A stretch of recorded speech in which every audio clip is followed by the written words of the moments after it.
Hello. I've got the model loaded into Fusion 360 ready to go, and we're going to make one of these plates. So I'm going to choose the plate and then isolate it. So let's do this bottom plate. So click on it, and you can do find in browser, and then over here it finds it. Right click on it and select isolate.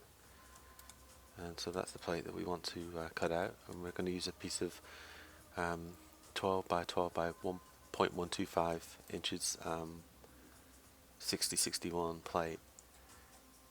So the next thing you want to do is go over into the CAM menu, and the CAM menu is where we set up the operations to actually cut it on the machine. I've already got some existing cams that I've been doing. Since this spot's already cut, but let's do a new one from scratch. Okay, so we see the metal orientation here as default, and the Y is up, which is not correct. For most machines, it's the Z is up. So let's change model orientation. Select the Z-axis plane and the X-axis, and we'll just click the top here, and you can see that the Z has moved into the center, but it's pointing up now. What we actually want to do is put it over here, but let's first go into our stock, and what we're going to do is tell it here is the size of the material that we're going to cut the object from.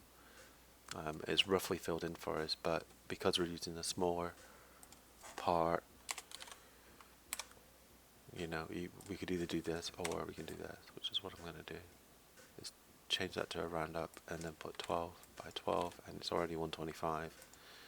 And as you can see, it's added stock around our material, and that's what we're going to cut it from. Okay, so now that's done, we want to tell the machine where to start from. We don't want it to start from the 0, 0 origin being in the middle. We want it to be in the bottom left.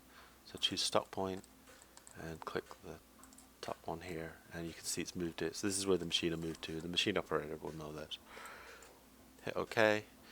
So now we have our stock defined. We need to go in and start doing our operations. So to cut these out, let's cut out the outside and the holes. So we're going to do a new operation,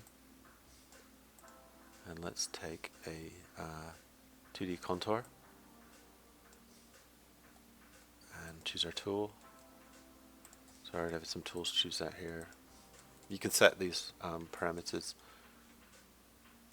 previous, but let's choose this one.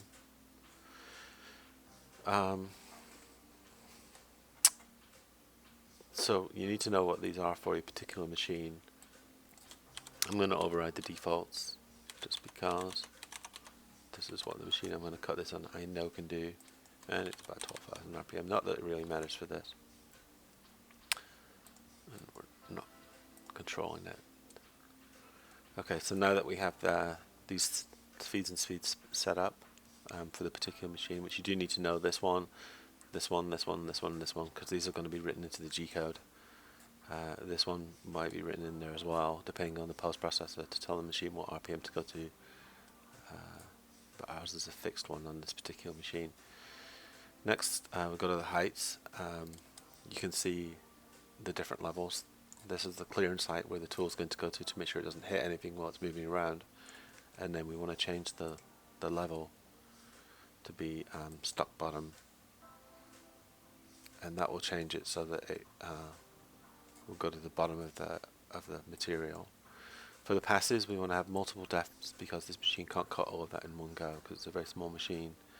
So we want to say what's our step down, and this one's about 0.02. And what that's going to do is do multiple passes around it as it cuts down deeper and deeper and deeper at every pass. But to roughen it out, we don't really need a finishing pass on this because it's just a simple plate.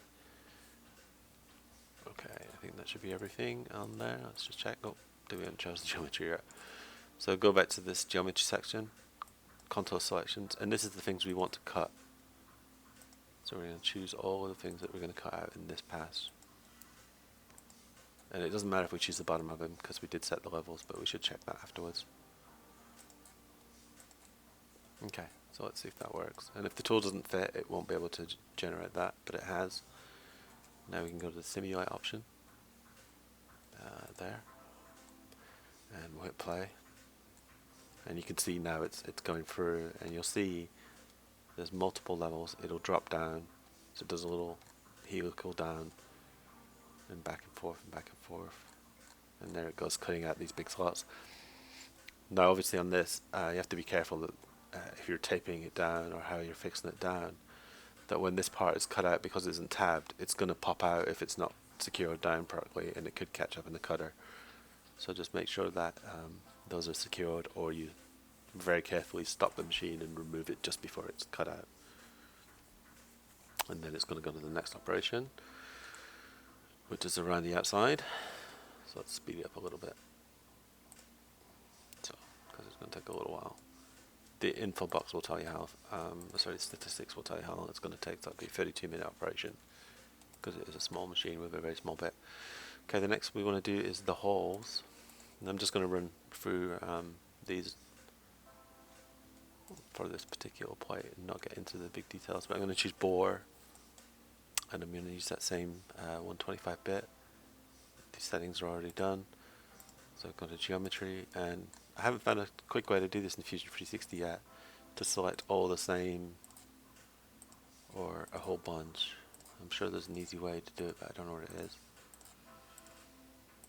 And I did actually miss one of them when I did the real milling of this. So I'm going to just choose a few of them just to show it. Actually, there's not too many on this. The other plate has a whole bunch. And it doesn't matter the order that you choose them in. It should figure them out itself. You can order by different things, but for this, it's okay.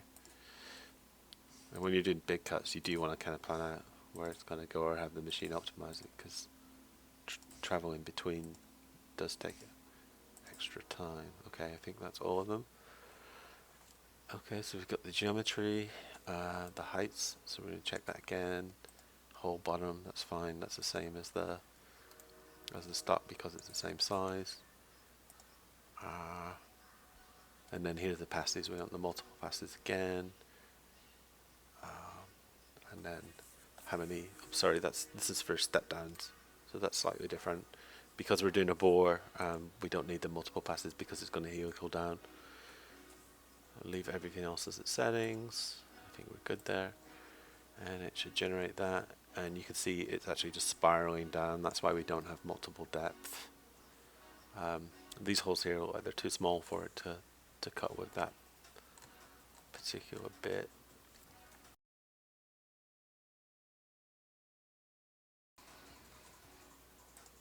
Okay, so I'm going to check these.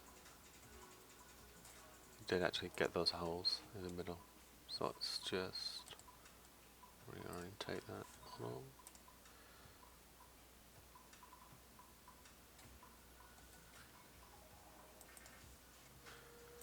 And then you see the operation running. We simulate it, and if we go, and you can see it will go in there and remove them. And that's more or less it. It's very simple. There's a lot of stuff that's should be better that I've done in this setup, but this will get you going hopefully. Oh, sorry, one last step, generate the G-code. That's the post-process step here. So you can choose what you want it to be. I have a flash cut machine as well, so that's just what I'm running there, but this happens to work as well for me. And so when you generate this, it's going to generate the G-code that you would give to the operator. And this will pop up with the actual G-code, and here it is. And that just runs through and tells the machine what to do.